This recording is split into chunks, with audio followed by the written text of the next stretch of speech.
Quando falamos de teatro no período do romantismo brasileiro, a gente fala sobre comédia de costumes. Foi ela o grande gênero dramaturgo de maior relevância no século XIX no Brasil.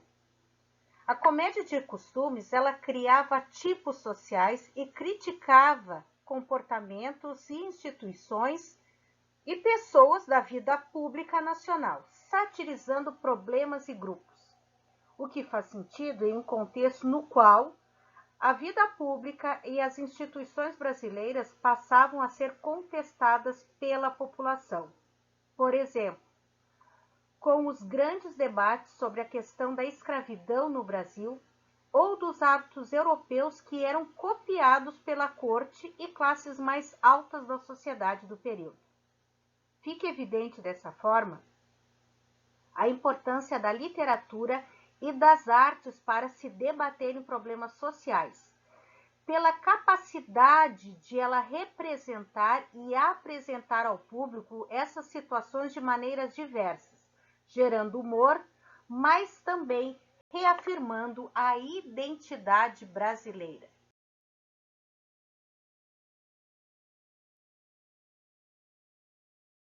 Embora não tenha tido o mesmo alcance da poesia e da prosa, o teatro ele foi um gênero relevante no romantismo brasileiro.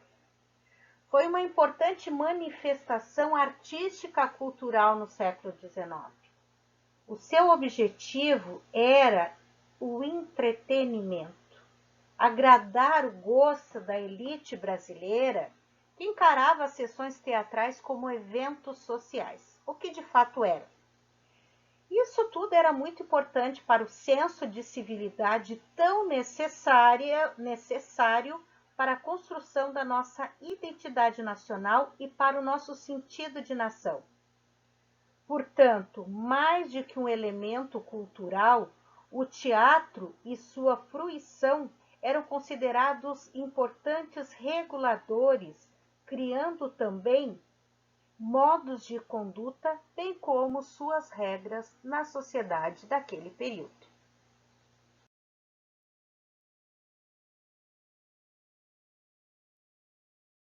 Muito tempo, o teatro no Brasil apenas apresentou peças vindas da Europa, encenadas por companhias de teatro estrangeiras, justamente por não ter grupos nacionais, ter uma ausência desses grupos.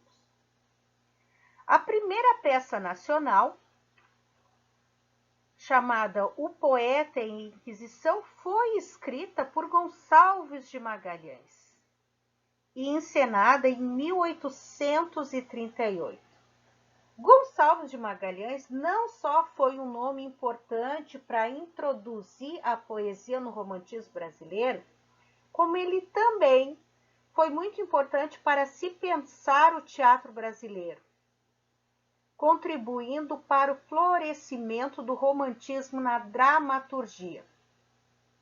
Falando de Gonçalves de Magalhães, é só lembrarmos, quando estudamos a poesia no romantismo brasileiro, que o Gonçalves de Magalhães, ele não tinha uma qualidade estética e literária em suas obras, mas ele contribuiu para introduzir a poesia no romantismo brasileiro, como ele também contribuiu para a construção de uma literatura verdadeiramente brasileira, tendo o teatro, tendo a dramaturgia.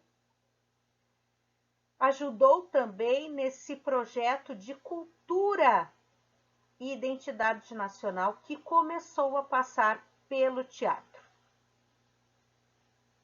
Nesse sentido, tanto como representação artística, como código regulador de conduta, o teatro ganha espaço considerável na cena cultural brasileira.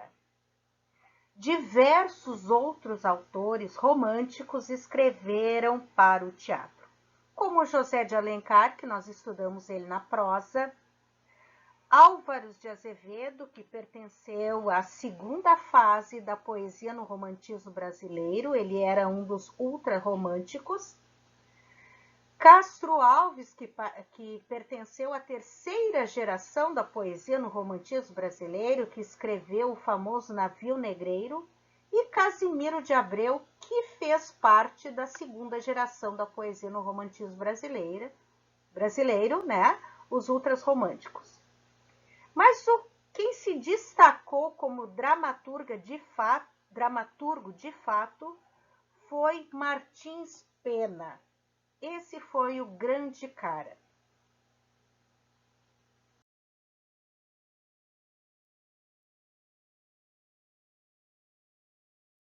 Entre 1815 a 1848.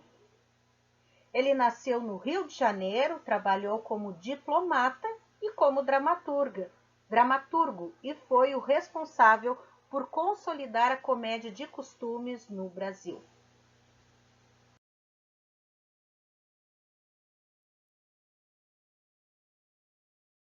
Magalhães ainda pautava seu teatro com base no modelo clássico de tragédia, a peça dividida em 5 atos, falas, rimadas irregulares, ações de caráter elevado.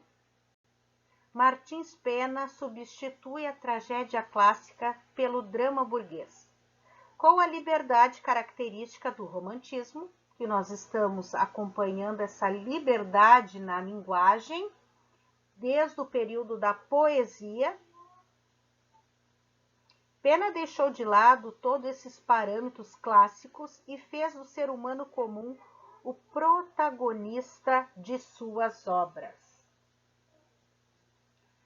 Autor de mais de 30 peças, Martins Pena escreveu principalmente comédias, nas quais satirizou a sociedade do século XIX. Sua sátira abordou temas como a desigualdade social, a corrupção, os casamentos por interesse e a escravidão, assuntos candentes da sociedade urbana carioca daquela forma.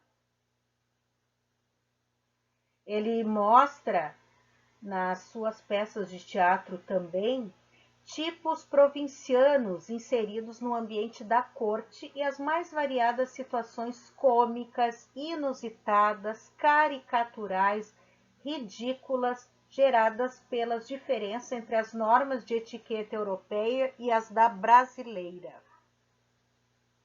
No plano da forma, criou diálogos dinâmicos que muitas vezes realçam o humor característico de suas comédias, algo inédito para as plateias da época, acostumada à rigidez de textos declamados e metrificados.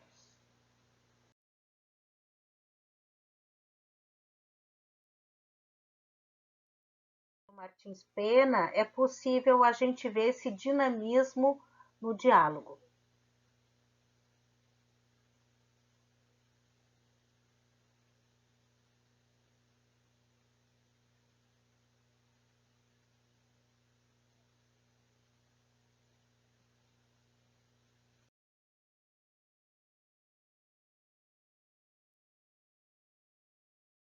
Dias não produziu principalmente teatro nem muitas peças teatrais, somando apenas 4 em sua lista de romances e poesias. A sua peça de maior expressão é Leonor de Mendonça, de 1846, cuja importância se deve ao drama histórico. Além disso, suas principais influências são o teatro português e suas inovações. Sobretudo a figura de Almeida Garré, o que lhe permitiu construir uma peça que fugia da mera discussão dos costumes da sociedade brasileira da época. Só que os seus textos de teatro não caíram no gosto do público que estava em formação naquele período.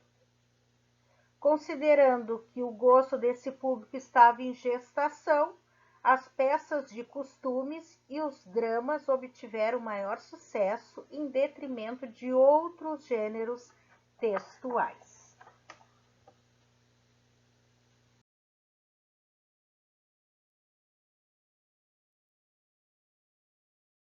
do período do romantismo, a vida desse escritor também poderia ser um típico romance folhetinesco, ou um dos dramas produzidos nas peças teatrais da época.